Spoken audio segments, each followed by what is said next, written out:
Hello, hello. I have a question for you. Who let the dogs out? Hi, everyone. I'm Jill Hammonds. I'm the membership director. Oh, thank you. Oh, nice. Thank you. Thanks for coming to yet another fabulous Live the Adventure presentation. Our sponsors, USAA, are here tonight again. Let's thank them. Please stand. Stand up so they can see you. Thank you.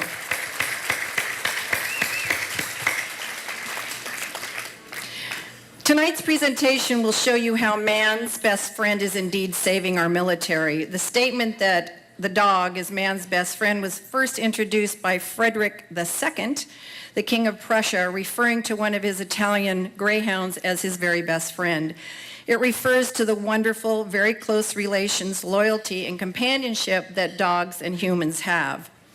Extensive genetic studies indicate that dogs came from a wolf-like animal in Eurasia 40,000 years ago. New analysis suggests that domestic dogs evolved from European wolves that interacted with human hunter-gatherers. Some think wolves eventually passed on their domesticated genes. Others think that humans simply just took the wolf pups and raised them to be domesticated. Either way, humans and dogs formed a very, very deep bond. And being the oldest domesticated animal, their long association with people has allowed dogs to be uniquely attuned to human behavior, performing many roles, such as hunting and herding and pulling loads, protection, assisting police and the military, companionship, and aiding individuals who are hurt or hurting. This influence on human society has definitely given dogs the perfect title of man's best friend. Tonight you will see and learn up close and personal how remarkable these amazing animals truly are.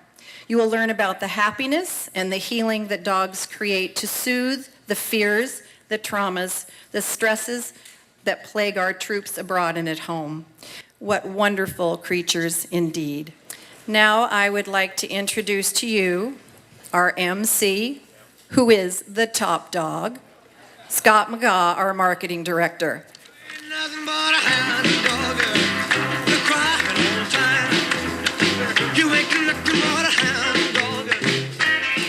Let's just listen to some oldies tonight. Pretty cool. Normally I'll say good evening and ask at least that a couple of times until you give me an adequately robust good evening in response, but we're not going to do that tonight because things are a little bit different. We've got very special guests tonight named Toby and a few others who are escaping me right off the top of my head, but you all saw them when you came in, up here in the front row I suspect, and you all smiled. Think about it for a moment. You all instinctively smiled. You did not pet them. You probably didn't even walk up to them. A few of you made a beeline to the bar, I suspect, but nonetheless, there are priorities, but you were smiling at the bar. How many of you have pets at home? How many, keep your hands up.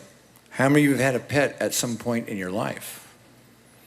What's the first thing you think of when you think of your pets? Cat, dog, lizard, doesn't matter, does it? There we go. That's what tonight's all about. What man's best friend is doing for our wounded warriors. 40 million Americans have served our country in uniform. God knows how many have come home wounded in ways that we can't begin to fathom or perhaps even identify. We're doing a lot better at that today than we did for decades and even centuries before this century. And we're learning what man's best friend can do for these wounded warriors, now standing a post for them after they've stood a post for us all over the world. So it's in that spirit that we've got a special event planned for you tonight. Some very special people here tonight for us, with us. They're going to share some stories, and it's going to get even more specialer, if there's such a word, and perhaps tonight's the night to have that word, when some veterans themselves, some wounded warriors themselves, are going to share their stories with us. And we're truly going to begin to understand, perhaps, what it takes to serve and sacrifice for our country, and what we can do for them, starting with man's best friend. So with that, I'd like to introduce our speakers. Beth, where is Beth? There you are. Come on up. Beth Russell is with Freedom Dogs.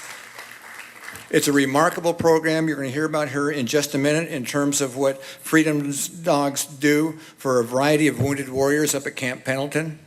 Something that's probably a lot out of sight for a lot of us, but it's very important and very critical to more people than we can possibly imagine. Take a seat, and we'll get started here momentarily.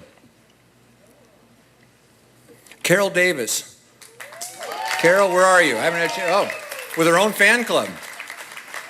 Paws'itive Team, P-A-W-S, Paws'itive Team. Carol is going to share a little bit about us with what takes place. As a San Diego native, I still call Balboa Hospital, Naval Medical Center, San Diego. It's remarkable when I did a little bit of reading about the various kinds of dogs' roles that have evolved that are helping our wounded warriors, from therapy dogs to a facility dog to service dogs to emotional support dogs. Didn't have a clue. Perhaps you don't either. I suspect by the end of the evening, you're going to have a much better idea. And then we have the Society for the Prevention of Cruelty to Animals International, Meredith Ayan. Meredith, there you are. Please come up and join us.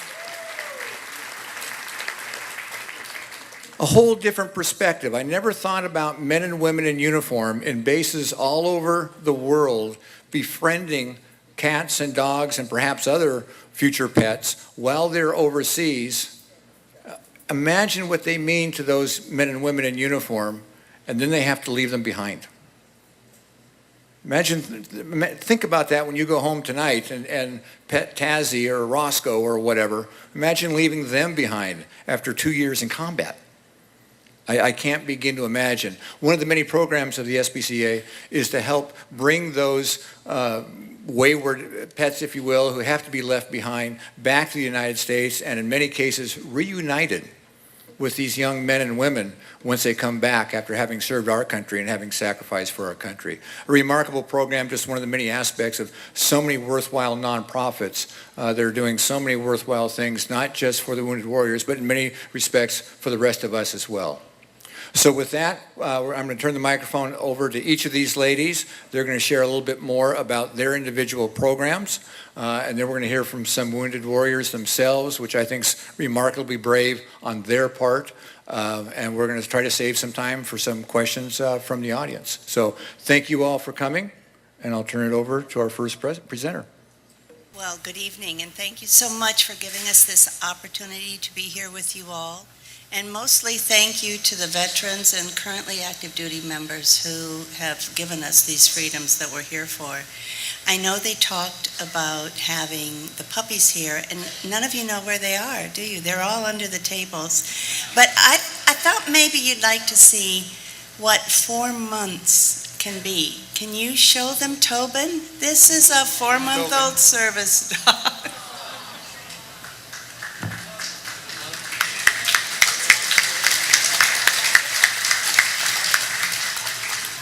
Okay, not a serious business. For the first time in history, we have a military that is totally comprised of men and women who have voluntarily enlisted or re-enlisted during a time of war. And when they enlist, it's no longer that 2-year time that all of us, or a lot of us, knew in the draft, but it's for 4 years, and some MOSs have 5 or 6 years. Unfortunately, that means that many of the young men and women that we work with in Freedom Dogs have served up to 7 tours of duty as an average, and we have those that have done 12 to 14. In this slide, you can see that most of the recent theaters of war, the warriors have engaged in more than 2 tours of duty, and in far too many cases, that 5 to 7 I was talking about. And while the physical injuries of war are horrific, those silent injuries, the post-traumatic stress disorder and the traumatic brain injuries have are 6 to 10 times greater than the physical injuries that we are seeing. In addition to those hidden injuries, we now have a new diagnosis called moral injury. And it's nothing new, it's been around forever. And if you look at this slide, you can see that the symptoms of moral injury and PTSD have some very common areas. George Washington described PTSD and moral injury as a soldier's heart because he knew the gravity of what this did to a young man or woman. And we all know it as shell shock, battle fatigue. It's had many names. We now know it as PTSD. 40% of all returning troops have post-traumatic stress disorder. And in a recent study from 2003 to 2007 by the Pentagon, they showed that there were greater than 80,000 members who came home with this diagnosis. If you think about it, that would more than fill Qualcomm Stadium on a Sunday afternoon. The impact of these injuries is profound. It affects us in many areas of our lives. And I want you to think about the young men and women who are over there. Their average age is 26. They are in the peak of their lives, in the peak of their careers. So losing them to post-traumatic stress disorder is huge. These were young men and women who could make decisions at the snap of a finger. They were able to control things, to lead men and women into battle and sometimes into life and death situations, and yet they can't come home and go to the grocery store. It's very, very difficult for them. Their families no longer have them at their holiday traditions. They don't celebrate birthdays or holidays very easily. It's hard for them to have a job. It's hard for them to let their children go to sporting events or even attend those events with them. It's hard for them to do any of the things that we expect from a family person. And mostly it really drags on us too as a society. If you go way past all the money and all of those things that are involved, and you look at what we've lost from these incredible young men and women who have got so much to give, we've lost a lot. So, dogs, wow, let's have some dogs. We can fix things. But I want to talk really quickly about the dogs because sometimes we overreact to things and we want to shove something on someone.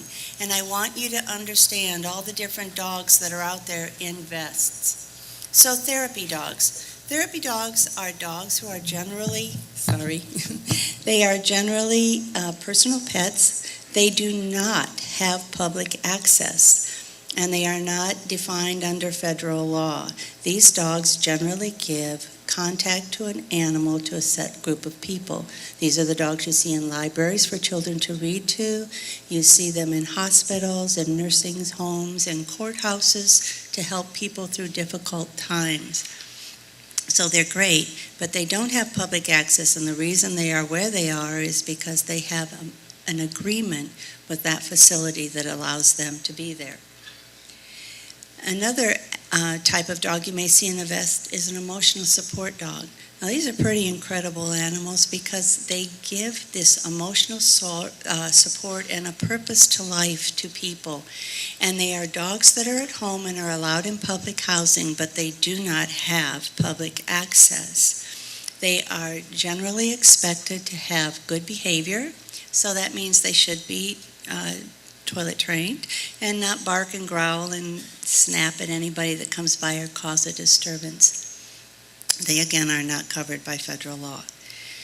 The next set is your service dogs, and these are probably what you're most used to. These dogs have very specific tasks that they do for a very specific disability. And those are the dogs that you see, the guide dogs for the blind, the signal dogs for the hearing, the mobility dogs for those with mobility issues, the response or alerting dogs to seizures or blood sugars, those types of things. And finally, the one where Freedom Dogs is involved is our specialty service dogs. And these dogs are actually trained to work with more than one person with similar or differing disabilities or to work with one person who has multiple disabilities. The service dogs from the previous slide and these dogs are covered under the federal law, the ADA law, Americans with Disability Act of 1990. So they are allowed to accompany their service member who has a disability in public. We want to give everybody a service dog, right? We're going to make their life better because that would help. But there are a lot of considerations. And if we look at this slide, you can see that it's not a quick fix. Having a service dog in public is really a hassle. And you have to plan on taking at least 30 minutes longer than any other time to get someplace when you have a dog on the leash and you are out and about in public. There's a lot of unwanted attention. People are questioning whether or not you have the right to be in their facility, and they also want to know what your dog does. So for someone who's trying to be invisible, this is really difficult, and it's difficult on the dog. Oftentimes, it's very difficult to place a service dog in a home that has other dogs with them. And what we're finding now more and more is that there may be a better solution, and that's those emotional support dogs we talked about. It's that really great dog that's at home that can give you the comfort that you may need when life is tough, but to not have to deal with a service dog out and about in public. So Freedom Dogs is a 100% volunteer organization that was founded in 2006. We were originally only going to do mobility and soon found that there was a greater need to do the post-traumatic stress and traumatic brain injuries. We laid a proposal on the desk of the Commandant of the Marine Corps in 2008, and he asked that we do a pilot. And since that time, we've been embedded in the Wounded Warrior Battalion West on Camp Pendleton, working with their active duty Marines. We are part of their recovery process. We're an adjunct to their therapy. And we meet with these young men and women at the request of their medical staff. So they are referred to us and we work with them on a plan of care. There's no charge to the military or any of the individuals for our program. We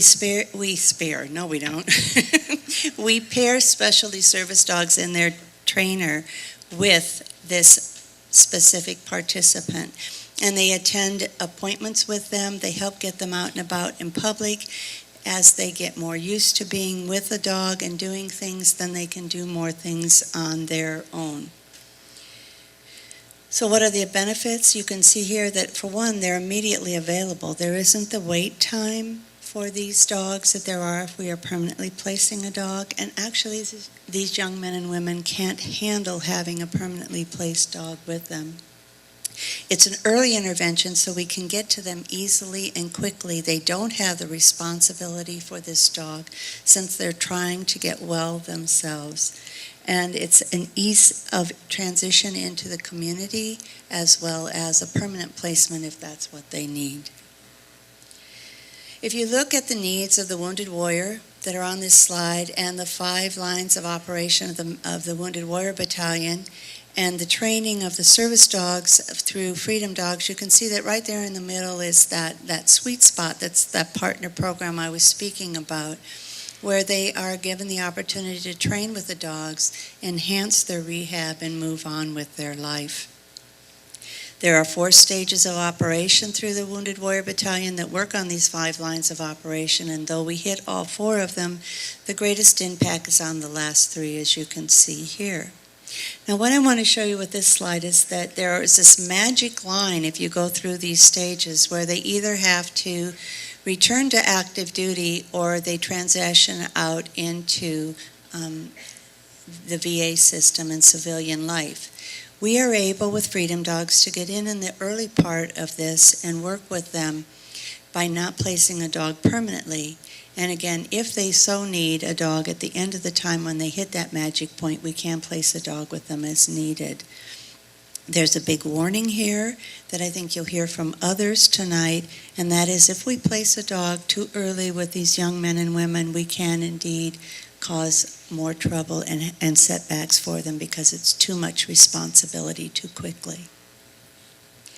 They come into our program and work a ladder. They start at the bottom. They get to know us. They move on up as they learn to train and work and get out and about. Then we ask them to start making some of their medical appointments they can't make, and eventually they have enough independence that they can ask for a dog at set times. So it's not uncommon for someone to say, I have classes on Tuesday and Thursday from 1 to 7 and I need a dog. The trainer drops the dog off, and after she works with them, or he works with them for a couple weeks so that they're comfortable, the dog is dropped off at 1 or a little before and picked up after classes are over, and the dog goes home with the trainer so that the participant does not have to deal with all the other issues. Our successes, again, if you look at this slide, you can see that in that early stage, before they've made that decision of whether or not they're going back to active duty or if they're going to move on to the VA, shows that 87% of our participants have not asked for a permanently placed dog when they go on. 13% of them have. But I think the biggest thing that we're proud of is that they are all part of life. They all have their families that they participate in. They're holding jobs. They're going to school. And all of them are alive. We have had no suicides. So again, I thank you.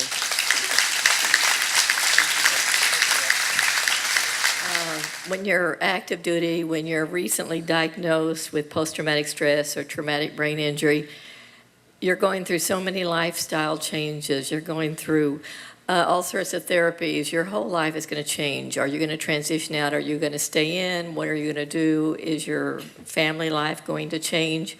So much going on, and yet these patients are seeking, they want to get better. They want their lives back, and they want to try everything they can to do that.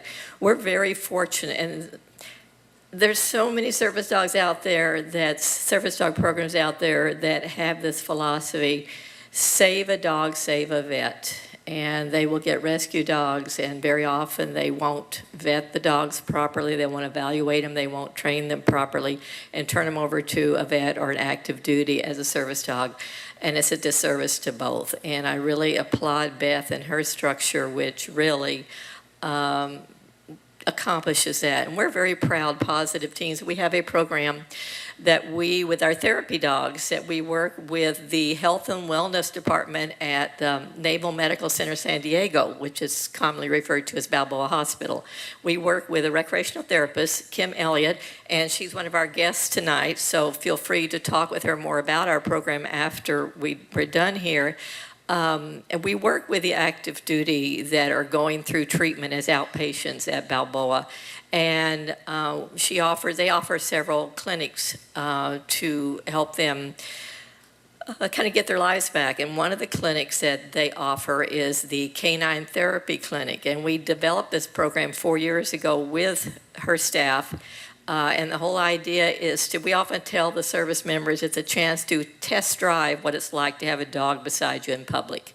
And that really is test drive, because like Beth was saying, their responsibility 24/7 is huge, and you shouldn't undertake it when you're undertaking so many else. And so we want to give them a chance to see the people we work with are all so dedicated to dogs. They're committed to dogs. They have a connection. So we want to introduce to them the different ways dogs can impact their lives, just as pet dogs, as emotional support dogs, or as service dogs. So we have a 6-week program. We work with the active duty once a week for 6 weeks. And Kim and her staff help us select the patients for this. And we assign each of them a therapy dog to work with, and they become the handler of that dog for 6 weeks. We go during the 2-hour program, and we go to various public venues, which somebody with post-traumatic stress is extremely, extremely difficult. Many of them will go shopping online or drive through a fast food to avoid having to be confronted with so much. And it's a difficult thing. So we use the K-9s to help them see what they can accomplish. And so we meet once a week, and every week we go to a different public venue. We go to places where pet dogs are allowed, or we get permission from the manager, because these are therapy dogs. These are not service dogs. We go to places like Lowe's, which is very difficult because of the overhead bins and the blind corners and everything. We give them a mission at each of our outings. There's a mission. In Lowe's, the mission is to build an imaginary doghouse. So to do that, they have the dog beside them, the volunteer is nearby if needed. They have to go around the store, they have to figure out what items they need to build their dog house, they have to talk to a clerk. So they've got the dog beside them, they're asked to do something difficult, and so each place we go has a little bit of a different mission, and we see what they can accomplish. A very, very successful program. We take pain and anxiety levels at the beginning and the end of each clinic, and it almost always drops dramatically from the beginning of the clinic to the end. I have a short video I'd like to show you. One of the things that we talk to them about is dogs are very powerful, but you've got to be aware of what the dog is telling you. You've got to really tune in to the dog, because the dogs are so aware of their environment. And the dog is going to help you be aware of anything around you, because very often these people are anxious and they are hypervigilant about things around them, behind them, people, the unknown. If they are touching their dog, if they are feeling their dog, if they're aware of the dog's body language, they don't have to worry about themselves, because they can tell from their dog if there's anything different, strange happening. It's a very powerful thing. So the short video we have was taken during our Seeker program, which is K-9 Inspired Community Reintegration.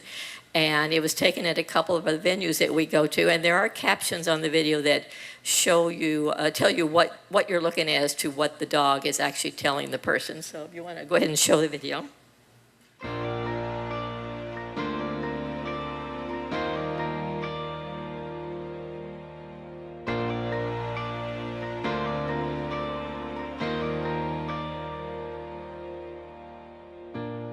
I can't say that everything's okay, 'cause I can see the tears you're crying, and I can't promise to take the pain away, but you can know I won't stop trying. I'll be the angel by your side, I will get you through the night. I'll be the strength you can't provide on your own.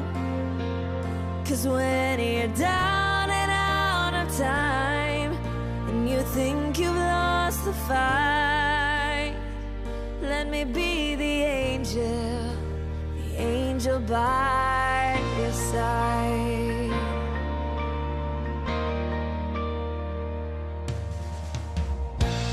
No, it feels like you're running out of faith, 'cause it's so hard to keep believing. Oh, but if I can bring a smile back to your face for a moment, you'll forget all about it. Oh, I'll be the angel by your side, I will get you through the night. I'll be the strength you can't provide on your own.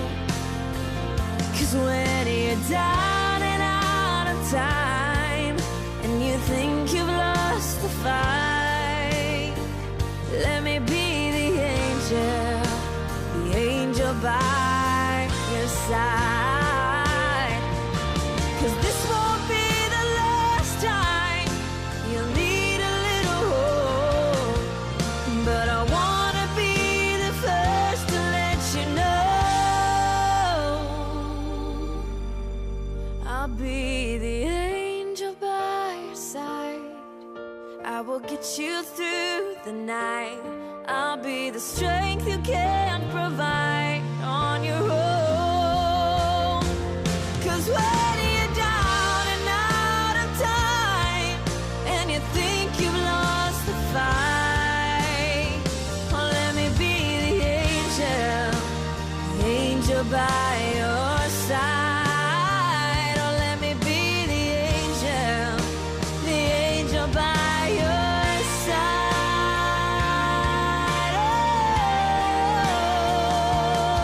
Oh,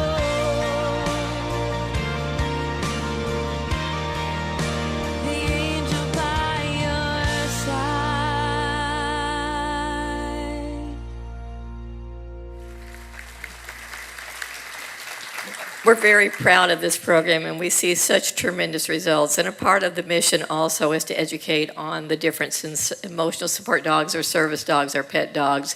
And we've noticed that probably only about 10% of those who go through our Seeker program go on to get service dogs. Many of them will go with an emotional support dog. And we're very proud of that because we're helping them make some wise decisions rather than impulsively going out and getting a puppy and then looking for a trainer for that puppy, which we hear often.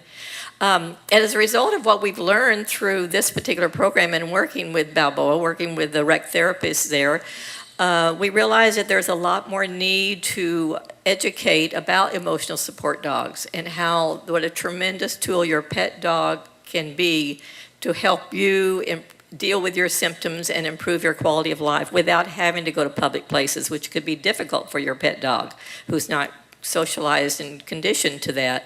So as a result of that, we at the Paws'itive Teams last year developed a steering committee to create a brand new program for veterans with post-traumatic stress and TBI, and it's our emotional support dog program. We have 3 veterans and 3 Paws'itive Teams volunteers on this committee, and we created this program that we're very proud of. And it's a 2-phase, 5-week program. So the first 5 weeks, the veterans who have post-traumatic stress that register for the program, they work with our therapy dogs at our training center, and we teach them basic commands, and we also have lectures and videos on dogs' body language, the importance of eye contact, nutrition, the things that most of these people, it's too difficult for them to go to a group class for obedience because it's stressful with a group, and they don't have the funds for a private trainer. So this emotional support dog program is at our training center, and it's a place where they can be safe.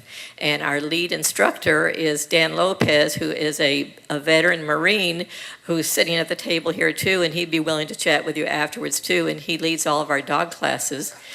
And Elaine Snavely is also the chair of our committee, who is a Navy veteran who is tremendously valuable for Paws'itive Teams, and these two pretty much run our ESD program. Second phase, if they graduate from first phase, they get to actually bring their own personal pet, and they work with their pet, and we teach them all this, and then the end result is for them to actually take the K-9 Good Citizen test. So it's a tremendous program, and it's new, and we don't know of any program like it around the country. So we are very, very pleased with this program too, and delighted to share it with you.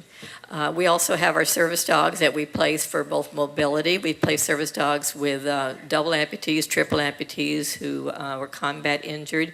We've placed a dog with post-traumatic stress and TBI, and we are finding that these dogs are so tremendous in improving lives. And our Two of our graduates I've cornered also to share with you with their personal stories a little bit later. So now that I've called them all out, they're going to have to talk, right? So thank you very much. It's an honor to be here for what you do for the Midway. The Midway is such a wonderful educational place for our country about what our service members do to keep our freedom safe, and we're honored to be here today. Thank you.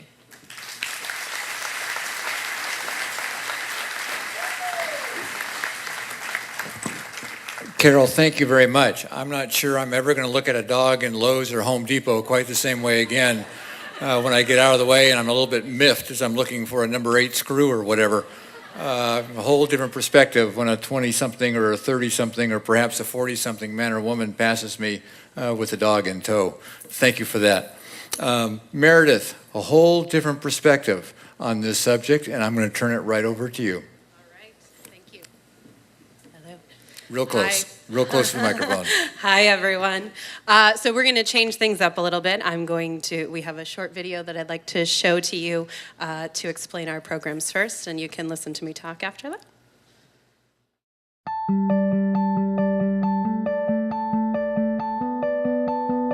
International deployments are not easy if you are an animal lover. You can see 100 dogs a day you want to save. Soldiers are faced the hardships of war every moment, constantly on alert for suicide bombings, IEDs, enemy fire. So when a puppy wanders on base, starving and alone, our soldiers save him, and that puppy becomes part of their unit.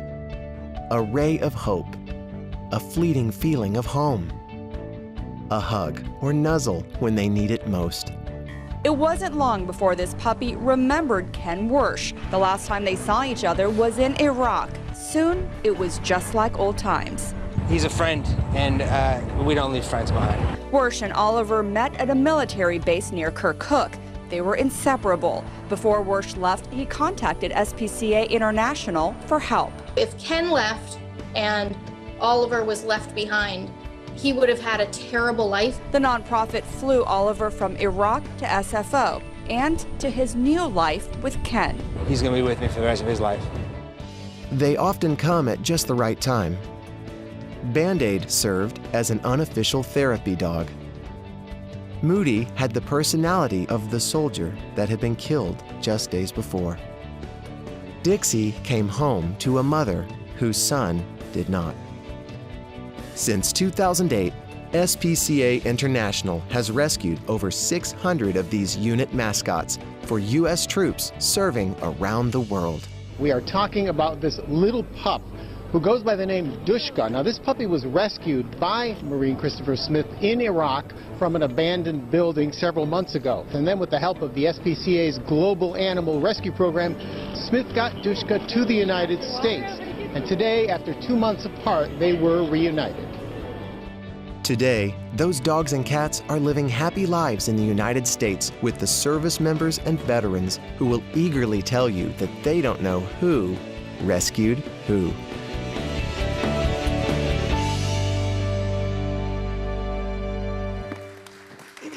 Thank you. So my job tonight is to get through this speech without breaking down, telling you about our wonderful program, because no matter how many times I see and hear these stories, it gets to me. So I'd like to start by thanking the US Midway Museum for inviting SPCA International to be a part of your incredible event tonight. And we are honored to be here to talk to you about Operation Baghdad Pups Worldwide. Thank you to Freedom Dogs and Paws'itive Teams for the incredible support that they are giving to our U.S. servicemen and women. I have the distinct honor of speaking to you tonight, but also in attendance we have our Director of Communications, Stephanie Scott, and our Program Manager, Lori Califf. And yes, please give them a round of applause. Our amazing staff makes this happen day to day. Yeah, Stephanie. So I'm here to tell you about the unique and critical service that SPCA International is providing for deployed U.S. servicemen and women around the world. And our program is called Operation Baghdad Pups Worldwide. What differentiates SPCA International from these incredible organizations here beside me is that the animals that we rescue are befriended by our troops during their international deployment. They're found on the street, often as young puppies and kittens. They survive only because of the incredible compassion, kindness, and protection of our U.S. servicemen and women. These rescues come from remote and dangerous areas of the world, and they are extremely challenging. But for us, it is all worth it, and that's because of how much these animals mean to our troops. We are honored and humbled to offer this service to our military. During deployment, these animals become mascots. They are offering a respite from the brutal day-to-day realities of combat. But without the protection of our troops, these animals would be just one among a countless number of strays, many dying from lack of food or water, or being killed before their first birthday. They provide a piece of home, a hug, a distraction from otherwise challenging, sometimes tedious days. One soldier told us that when their dog came along, it was the first thing they had hugged in months. Another said he would go outside to a quiet area in the evenings, far away from people, and cry. But without fail, his cat would find him, climb into his lap, and purr. Foxy, one of our dogs who is here tonight under the table, so you can't see her at the moment. She's here with Navy Petty Officer Ryan Irwin, who, yes, please, round of applause for Officer Irwin. She was rescued from the side of the road in Iraq She was 8 weeks old, totally malnourished. Erwin was on his 3rd tour of duty there, and his unit found Foxy in June 2015. Foxy was given love and protection by this group. She had the run of their base. She slept on a cot with them at night, and she was fed their MREs, meals ready to eat. During that time, Foxy made it clear to Officer Erwin she preferred chicken or beef, which we made sure she had some tonight. She meant the world to them, and she was a welcome distraction from a stressful and long deployment. In many ways, these animals boost morale just with their presence. During their downtime, many soldiers get to have fun teaching their camp dog commands, sit, beg, fetch, lay down. They are also brought on patrol in military vehicles, some in helicopters. Long, sometimes mundane, sometimes dangerous rides are easier with their furry friend beside them. Others' presence simply helps our troops feel more secure. Socks was a camp dog on a forward operating base in Iraq in 2008, and he would lay outside at night to walk the soldiers to the outhouse in the pitch dark. He would help them feel safe when they couldn't see past their own noses, and lights were prohibited. It's usually against regulation for troops to befriend and keep these animals. In some cases, strict officers have tossed the animals out or killed them. This can lead to the animals being snuck onto base, troops hiding them in their bunks, and sometimes we have to mobilize our partners to get the animals out within 24 hours or else they will be killed. But I'm happy to say that over the years, we've seen military commanders really come around and begin to understand their intrinsic value. At one U.S. base in Egypt, stray dogs and cats are welcomed by superior officers as unit mascots. And the examples that you hear, the headlines that you hear in the news often drastically affect our efforts. Terror alerts, hijackings, airline crashes result in airport and road closures, causing major delays and rescheduling. Ultimately, it can take months to complete a rescue. In 2014, our volunteers and partners physically carried 2 dogs and a cat through the red zone in Baghdad to the transportation security firm at the checkpoint that was not allowing cars through. And a few weeks later, an explosive device was detonated at that same checkpoint. Over many years, we've built a global network of dedicated individuals and contracted security teams with special clearance on the ground to help us coordinate these rescues with the necessary transportation and export details.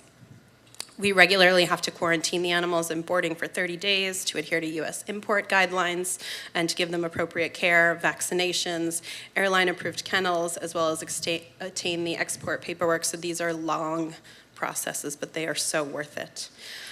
All of the complicated logistics add up to multiple thousands of dollars per rescue, but we have never turned away a military service member for lack of funds. We always find a way. Currently, we have 12 dogs and 3 cats waiting for help around the world in Iraq, Egypt, Kuwait, Uganda, Turkey, and Jordan, and each is beloved by a member of the U.S. military. All of our rescue missions are entirely funded by individual donors and compassionate SPCA international supporters. We are so grateful for every dollar while always looking for new channels of funding. But everything that I've told you tonight comes down to one common thread, the bond between human and animals. This bond is often indescribable in words, but I know that all of you in attendance can recall this feeling. Unflinching, implacable, unconditional love. For these men and women, it's not just the moment that they found these animals or their time on deployment, but when they arrive stateside. Adjusting to civilian life again can seem insurmountable, and these animals provide unquantifiable friendship and companionship. Sorry, I lost my place. U.S. Army veteran Ken Wersch is here tonight with his dog Oliver here in the front row, making friends. Oliver was rescued just a few months ago by Ken and SPCA International, and what he wrote in his application is a perfect example of why we must rescue these animals. His application read, "My dog Oliver was found by another member of my unit. He was leaving as I was arriving. We look alike, so Oliver took a liking to me. He follows me everywhere. He sleeps at my bedside. I've trained him. And when we leave on missions, he will chase the Humvee until he can't anymore. So he has to be detained when we're called out. Our unit is disbanding, and nobody wants him, but I do. And I definitely hate to imagine what will happen to him with none of us here. He's not even close to an alpha, and he cowers at any confrontation. And here they abuse animals, torture even. I'm doing what I can to bring him home with me, where I know he'll live comfortably and be loved, and we're all seeing an example of this right at this moment. Go, Oliver. So Ken's words provide an understanding of how these men and women feel when they consider leaving their animal behind. Will she survive without me? I can't imagine my life without him. How can I cope with one more loss? We feel strongly that our troops have sacrificed enough. They shouldn't have to leave the animal that they love behind. We can't ask these compassionate service members to internalize one more loss. A veteran of the Korean War once contacted us to say that he remembers and often thinks about the dog that he befriended there and he had to leave behind. We believe memories like this should be a thing of the past, and we envision a future that doesn't hear these words. So we've heard from a number of soldiers that the dog or cat they rescued was an opportunity to do something purely good. They feel that they owe something to this animal who gave them a reason to smile and unconditional love during a very difficult deployment. These animals help to remind them of home and the country they're serving to protect. And we feel that we owe it to these brave men and women who are heroes to our country. SPCA International is truly honored to serve our military men and women and the animals that they love. I'm honored to be of service to the heroes who put their lives on the line for our freedom. Rescuing these animals and reuniting them with their service members is our greatest achievement. It is our goal to reunite every animal, like Oliver, running and running to be with the person that they love. And we will not let them run in vain. Thank you.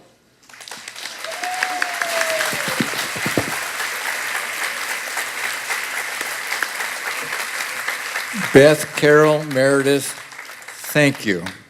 When I pass some nondescript woman, with all due respect, in Lowe's or Home Depot, I'll wonder what they're doing for our wounded warriors. Thank you so much. Ladies and gentlemen, please, another round of applause.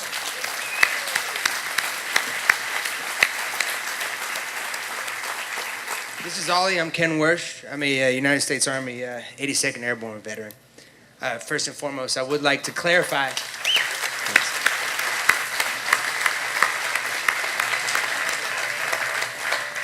that I am not a wounded warrior. So, I mean, hats off to them. Can I have a round of applause for them, please? Thank you.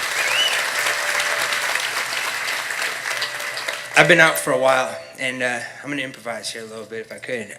I was in Afghanistan in 2002, 2003, and we had a dog at one of our forward observation bases.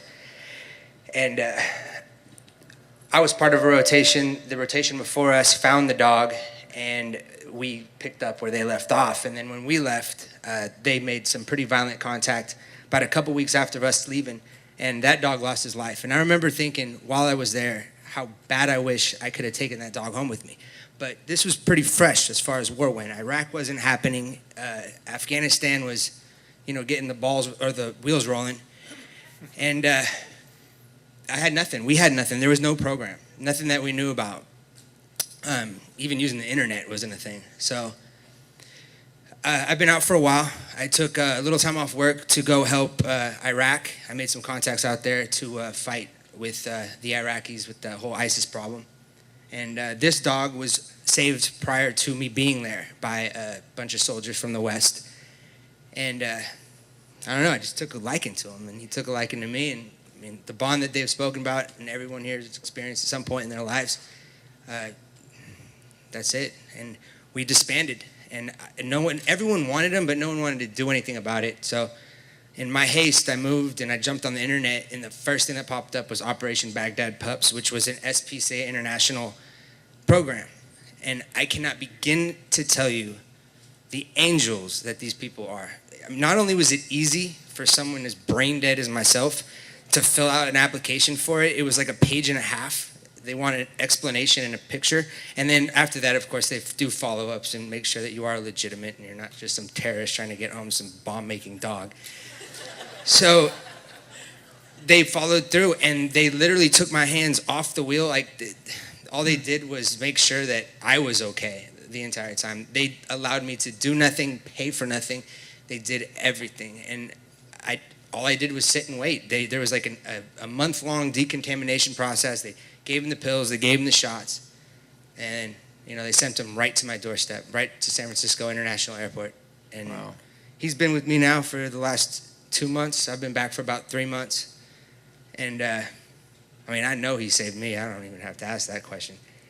I actually didn't know I needed a dog. I didn't want a dog, and I realize now that I couldn't live without the dog. So, he's got a long life, and hey, this dog was not a military dog. No commands were learned over there. Yeah, too much distraction. So that's it. That's my story. And thank you so much for having us. Ken, thank you for your service. Can you hang out? Oh, that's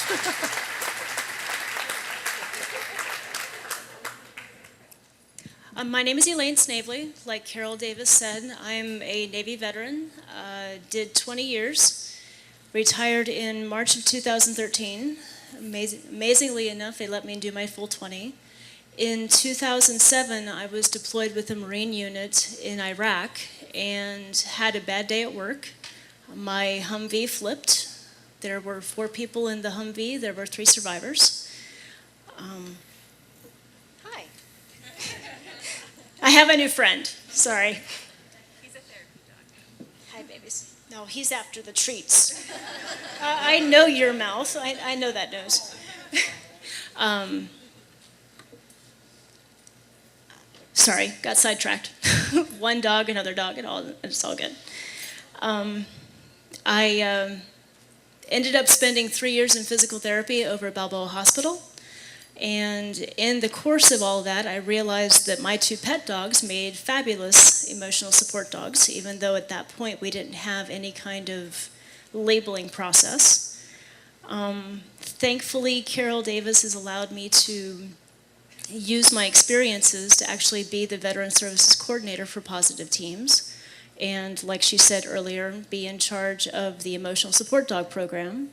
I also help out with Balboa Hospital and the Community Reintegration Program. So she keeps me gainfully occupied, and thankfully she allows me to be the bridge between the service dog trainers and the veterans that need the help. So thankfully I'm able to bridge the gap between those two. And it's very emotionally rewarding. Thank you.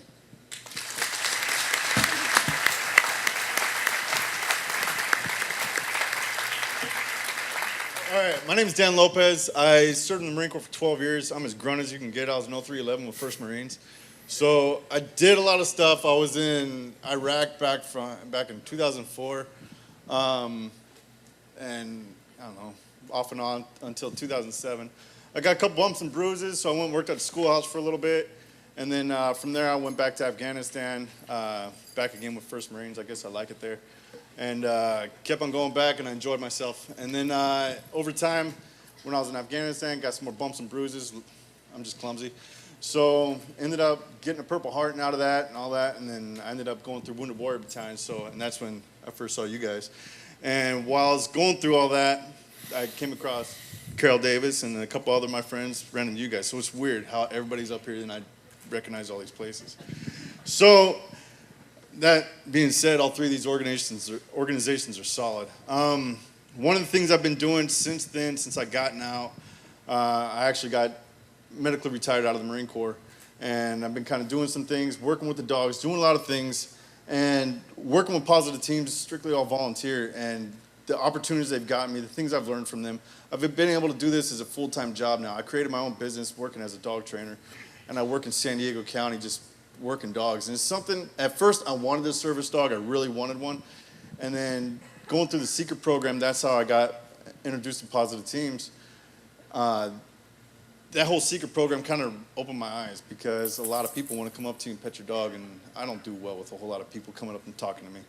So that being said, if you guys see a dog out there and it has a vest, please, please, please don't go up to it. Don't even ask to pet it because we really try to be polite. Some of us bite our lips so hard, but we try to be polite. And I'm just asking you guys, we're going to say yes because we don't want to be rude, but don't ask. There's so many people. If you go to Adams Avenue, I'm part of another work. I'm all over the place. I don't know. I got a lot of things on my plate. But if you go to Adams Avenue Car Wash, look at the mural over there we just we did with Combat Arts. It says, please don't ask to pet my service dog, because so many people leave their dogs at home that have service dogs, legitimate service dogs, not these bootleg dogs you see out here, because there's tons of those. All right, if you see those, kind of question them, all right? But if you see a legitimate service dog out there working, don't ask to pet it, because a lot of people go home, they leave their dogs, they really need their dogs, but they leave them because they avoid this. They don't want people coming up to them. So guys, spread the word, educate your friends and family around them, and do that. So, but yeah, thanks guys. It's hard for them, but it's really hard for these dogs. And this is not normal. Dogs don't sit under tables and smell food and not lick people's legs and eat. And so they work really, really hard at what they do. And I want you to think about it this way. Think about studying for that god-awful geometry test that you had in the 7th grade, and you're concentrating so hard, and somebody's going, hey, hey, hey, hey, hey, all right? Because that's what it is to those dogs. They can't concentrate when you bug them. Thank you. My name's Eric Allman. I was a United States Naval Corpsman. I served with Marine Corps. Actually, I actually served with the same unit that Lopez did. That being said, I did 9 years, from 97 to 2006. Deployed 3 times. I went through a lot of hard times before I got Stark, and I didn't realize I actually didn't want to admit that I had PTS and TBI. Even though I was a corpsman, I thought I could take care of it myself. From then on, I started went to the VA, started getting treated, and realized I had an issue. On that point, I started looking in salt therapy dogs, and I was like, all right, maybe I need something to help me get out, because I couldn't go grocery shopping. I'd get really aggravated. I got anger. I would start fights. I would get in anything. People get up in my area. I just did not want anyone really close to me. I didn't want them invading my space. Big sneeze. It's all right, yeah. Big sneeze. Come on, back down. So, anyways, long story short, I ended up getting treatment, and I went through and I started looking online and saying, hey, I want to get a service dog. I knew I needed it. I needed something to get me besides my buddies for us to go in groups, because that's what we did. A couple of my Marines and me, we actually got together, and that's how we went out and did things. We always had to be in battle buddy groups, and that was the way we got our lives accomplished. Either that or I had to be with my, at that time, it was my fiance, but my wife, and she was a big help. So family's big importance. I come from a military family. Grew up as a Navy brat. All my family are either Marines, Navy. I got a few Army. But I met Carol, and she wasn't too sure that a PTS dog, because they did mostly mobility, and Stark had been around helping the vets at Balboa. So he had tried to get placed with somebody else, and then his personality and my personality matched up. So we ended up working, and he's helped me to be able to go and start to do normal things. I still have work to do, but I've gotten a lot better. Treatment from the VA, obviously, that's still lacking, but that's the VA. So from that being said, Stark's been a big help for me. And we go running now. I'm not sitting just at home watching TV. You know, there are those days that I go through it. He helps me with my night terrors. On my honeymoon, I put my wife in an arm bar, and I ended up starting to choke her out. So now with him, he's always there. He barks. He pulls the blanket. He will nudge me. He even licks my hand sometimes, so he can sense before I started to go into a full-on night terror. So I've actually had a couple in the last couple weeks. It's just started to be regular again, and he's actually started to help me pull out of that. So that's a good thing. So service dogs, especially Stark, he's part of my life. He's my family. And I also got a second one. Dan said, biggest thing, don't come up, touch it. It's great, you guys all want to say, but everyone's out here. We all did our service. We volunteered. It's all nice, but these dogs are helping us, and it does. Each one of them, I came up with separate commands because people learned what service dogs, their commands, and they would come up and actually try to tell them, they're like, oh, I train dogs. And they'd come up and try to make him do commands. Well, he's my partner. Even though Carol trained him, I still have to stop him. So I came up with different techniques so that he won't just run to her because she raised him from birth. So it takes time for them to bond with us and everything else, but I really got to say I owe a lot to Paws'itive Teams, and they're a great nonprofit organization. He was named after a Holocaust victim, and the gentleman that was killed, Carl Stark, in the Holocaust, his daughter paid for Stark for me, so I didn't have to pay anything. And a lot of times, most of the dogs, Paws'itive Teams just does it all on donations and took care of it and still helps me out. And I still try to go back to Balboa and help, and I do go to the VA. So that's pretty much all I got to say. So thank you. Thank you, Eric.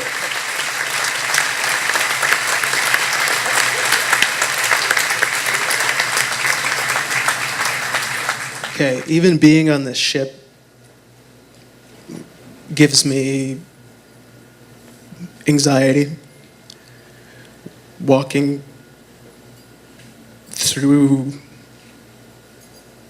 the ship and just being in here and just smelling the ship.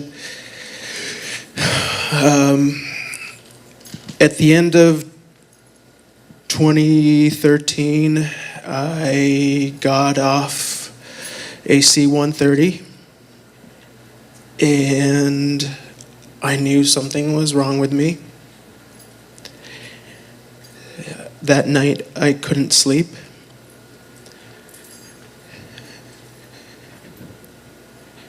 And the night after that, I couldn't sleep.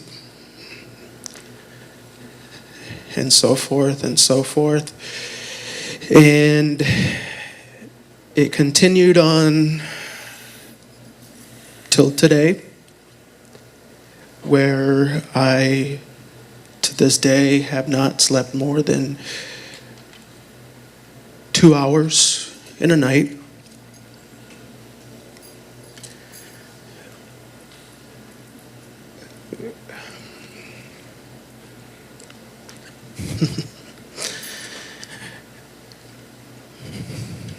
When I did the program at the hospital with Carol, actually I walked into Kim's office, and the only thing I could do was look down at the ground. And I told her that I was struggling with trying to find myself again.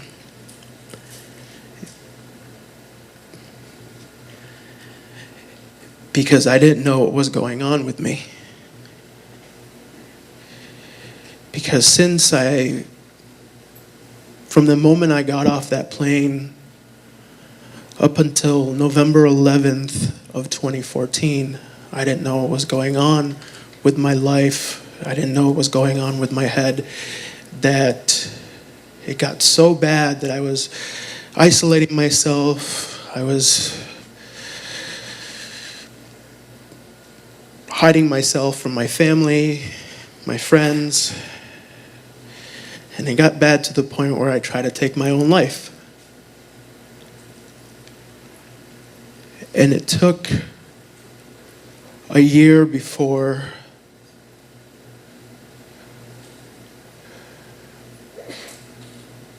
I could realize, and it got to that point before I could realize that something was wrong.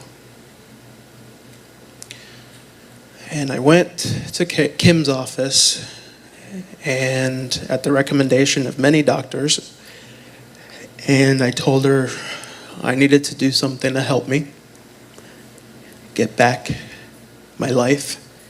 And she recommended the program that Carol was doing. And I met with the small group with Carol, and actually the first dog that I met was Stark. And I wasn't speaking until Stark started licking my hand. And that's when I told Carol that I wanted my life back. And many months later, I was very lucky to meet my dog, who is now my service dog. His name is Kobe, who is hiding under the table.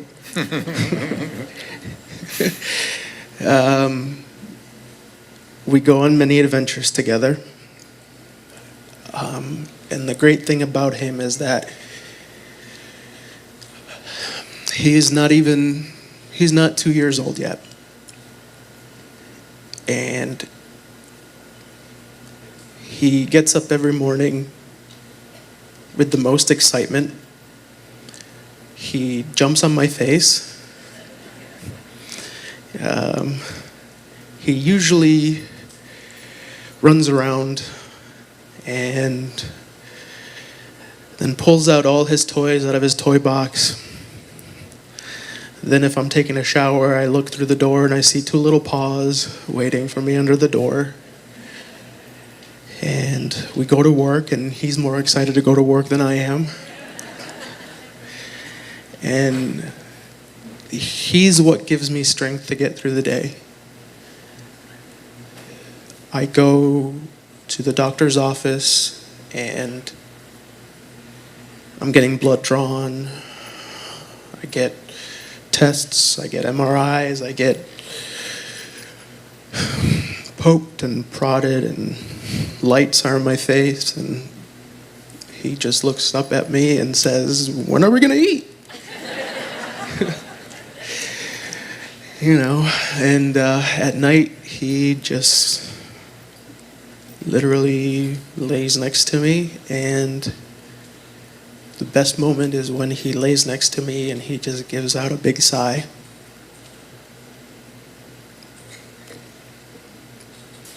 Because to him, I'm his world. And to me, he has completed my world. And he's helped me live again. So, thank you.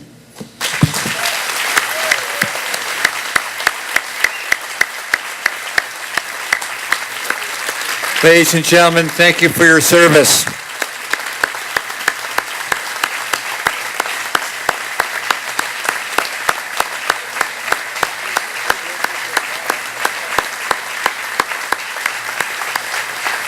There's no such thing as a free lunch. And I wonder if each Great. of you could comment on the cost of running your programs and the source of funding for the programs. We'll go right down the table, close to the microphone. Okay. Well, by the time our dogs have been finished in their training, they're valued at over $50,000 a dog. It takes us about 2 to 2.5 years to get a dog trained, and it's all done by donation. Wow. And that's very much true for Paws'itive Teams. It's about $25,000. We have an all-volunteer program staff, and we have a small placement fee that we do charge for the recipients of our dogs because we want them invested in the value of what they are receiving. Because the trainers give 2.5 years of their lives and then give the dog up. We have always find donors for veterans. We haven't had to pass that cost on, but we do have a standard placement fee. Our dogs are a little less expensive, but no less valuable. It costs us about $4,000, give or take, so many different, $4,000 US dollars. So many different things go into a rescue. One of the most expensive is in these remote areas of the world, hiring private security teams to travel these roads that nobody wants to travel on. But there's also vaccinations, quarantine, export paperwork, airline tickets, volunteers. What am I leaving out here, Lori? Then there's the domestic part of it as well. So once they're flown into the United States, we have to redo their paperwork.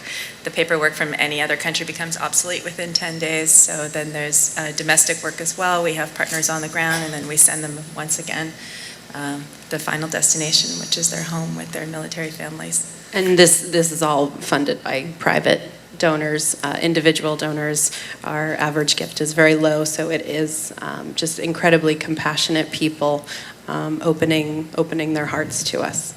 Meredith, you said, I think, during your presentation, you had 12, maybe cats and dogs, waiting for help. Yes, What does that mean, waiting for help? So waiting means that we have received an application from the soldier, and they have either been taken to a safe place. They've officially entered our program.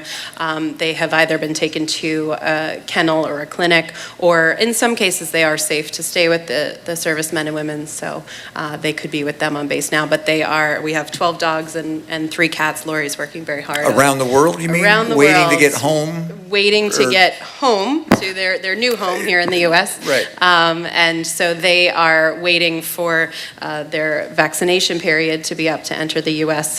They have to be vaccinated 30 days ahead of travel. So it's not necessarily a matter of funding for those 12, it's the process? Yeah, I mean, we never turn them away. We never get an application and say, hang on, we'll see if we can raise the funds. We'll get back to you in 6 to 8 months. No, so we always say yes, and we start the process and hopefully raise the funds once we've accepted them. A quick question for the entire table, I suppose. I think I know the answer, but I'll ask it anyway. Is there a huge shortage of dogs for needy, deserving veterans, supply and demand in each of your programs? It's not so much a shortage as it is a lot of time to prepare the dog properly and to match the right dog with the right person. There's a tremendous matching process. Like Eric commented, but Stark had the perfect personality for him. Kobe is perfect for A-Bear. We spent a lot of time trying to figure out the right match so that it would be successful. And I think for Beth? us, yes, for us working with the Wounded Warrior Battalion, we know that we can only take a select number because we only have that many volunteers and dogs. So I know that there at one point was a 40-person waiting period, and we now are at about 25. Needing more dogs and volunteers to meet demand. Yes. What about SPCA for this particular program? I'd like to say that there's no shortage of stray dogs around the world. Yeah, I know. What there's a shortage of is of knowledge about our program. As Ken mentioned, that he really wanted to take Oliver home, but he had no idea how to do this. So what we'd really, really like to continue to do, and through events like this, is just to continue to spread the awareness and to pass on this information to everybody, word of mouth. It's so appropriate to share with all of you members who have been at the foundation of building our success that we are now moving into the next phase of the evolution of this museum. And that is, who are we? And what are we going to be for the future? Not just a great museum, not the most visited ship in the world, and a great education program, Wonder After Hours, but what are we going to stand for future generations? And our organization has decided that what we're going to stand for is supporting our veterans causes, and the young men and women that serve in our nation's military that preserve our freedoms. Now, So tonight, in a way, I'm kicking off our new foundation. And on behalf of the Midway members that make my little speech here right now possible, I would just like to say to our guests that on behalf of you and your museum, the USS Midway will be making a $10,000 donation to each one of these 3 great organizations that do this.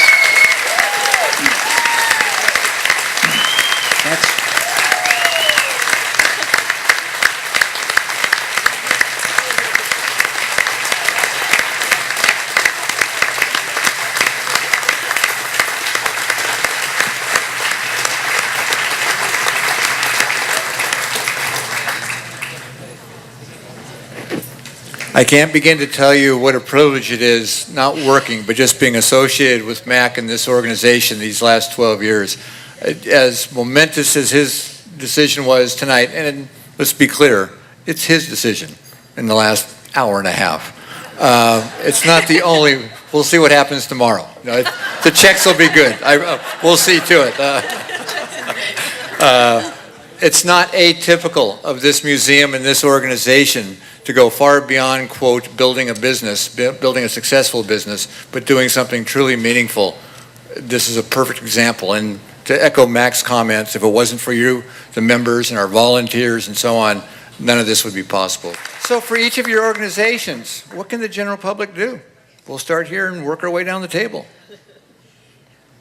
We have so many opportunities. You are all welcome to join. We'll find a place for you. We need trainers. We need people who can get the word out about what we do.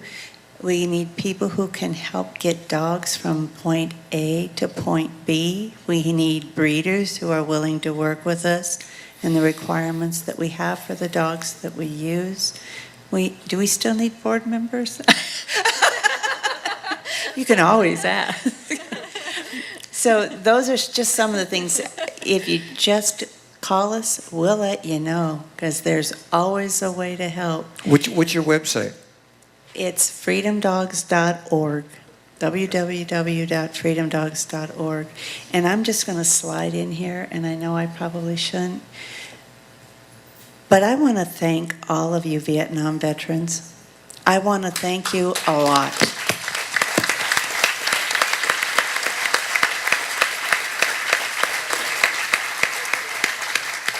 This road for our guys now is not an easy road, but if it were not for you all, we would not be up here doing what we're doing, because you all said never again. So thank you.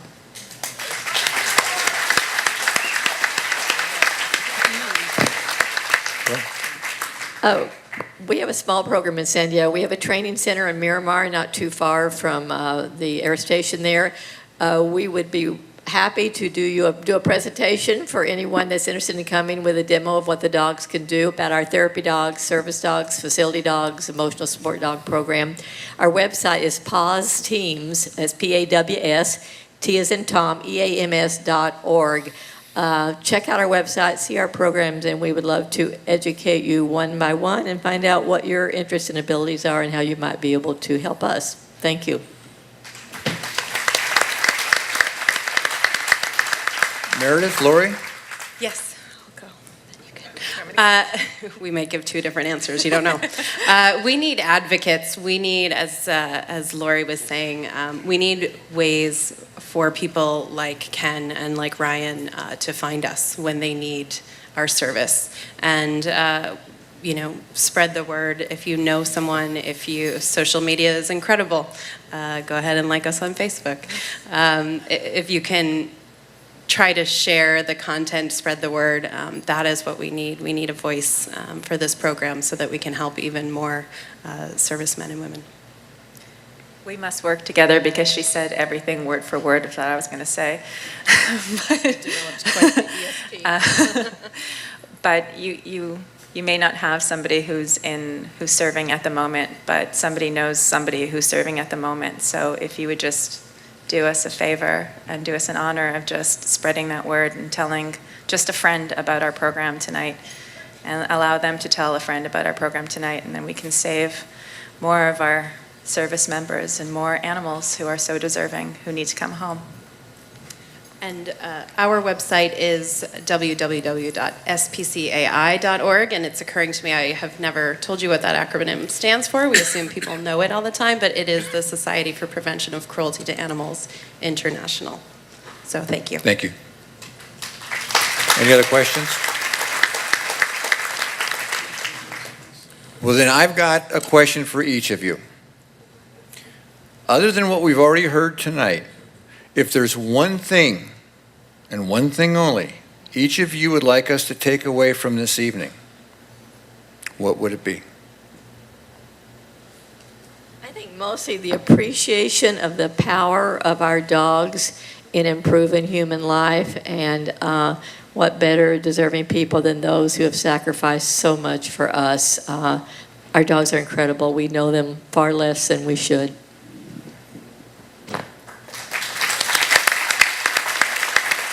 Beth?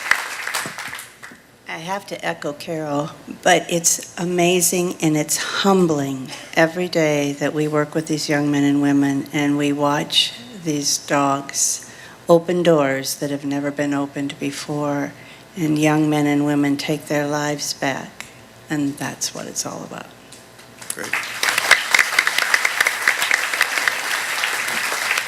And I think it goes without saying, but I'll say it anyway, just appreciate the bond that we have between humans and animals, and how much our animals do for us without us noticing on a day-to-day basis, and how much our veterans and our active duty personnel are doing on a day-to-day basis as well. Thank you. Lori, what's left to say? Covered it all, but just how animals really bring us back to that basis of who we are.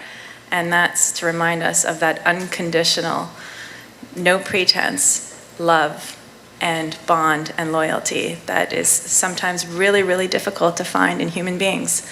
And to show that appreciation and to honor that appreciation. Thank you.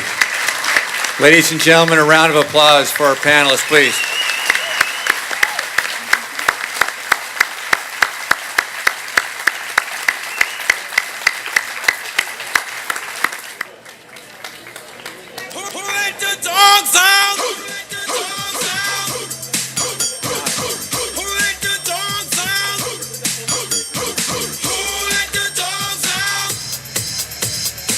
While the party was nice, the party was pumping.